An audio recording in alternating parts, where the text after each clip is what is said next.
kapwa riders natin yan. So nakuha na natin ngayon yung pinaka-awesome natin na GoPro Hero 5 o yung kauna-unahang o yung nabili natin sa kauna-unahang sahod natin sa YouTube. So sa tingin ko yun yung magiging pinakang useful natin na magagamit sa ngayon.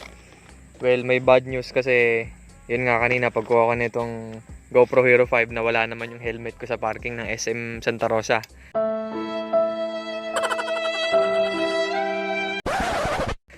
Bad news na bad news.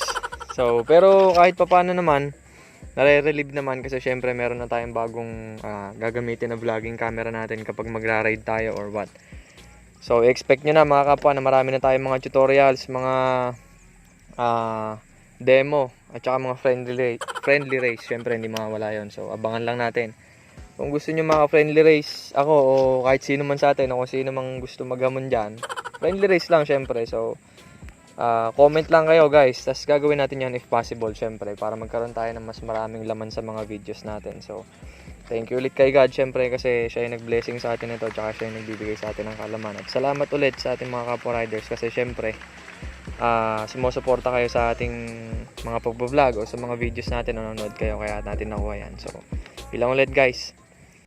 One eternity later. Yo mga kapwa natin dyan, so syempre hindi tayo mawawala ng video natin na sample. Yan. Live na live yan dito sa lugar ko. Sa lugar namin pala, hindi akin to eh. So, yan.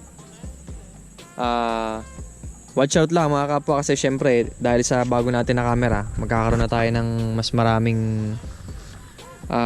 maraming ideas sa mga susunod natin na vlogs. So, mas marami tayong gagawin ng mga tutorials, mga demo, tsaka hindi mawawala yung friendly race natin. So, yan. Tingnan nyo lang yung kaibahan sa kuhanan, sa frames per second kung alam nyo yun mga kapwa. So magagamit talaga natin to lalong lalo na kapag natakbo tayo. Mas smooth siya, hindi siya gaganan-ganan, hindi siya alog-alog. Hindi katulad kasi ng cellphone kasi ang hirap gamitin kapag cellphone lang lalagay mo dito. So ito action camera talaga, pwede nating ilagay sa helmet. Sa helmet natin na nawala. So naalala ko na naman.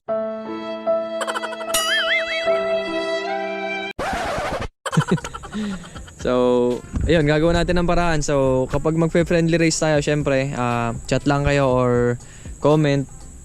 O kaya naman, mag-set tayo sa Facebook group natin. So, marami tayong ganyan. Marami tayong magagawa sa mga susunod na vlogs natin. Syempre, mga Raider versus Sniper, mga versus kung ano-ano man, kung R15, etc. So, ilang ulit mga kapwa, ride safe sa ating lahat. Thanks God ulit, syempre, for this blessing. Ride safe ulit everyone. Bye-bye.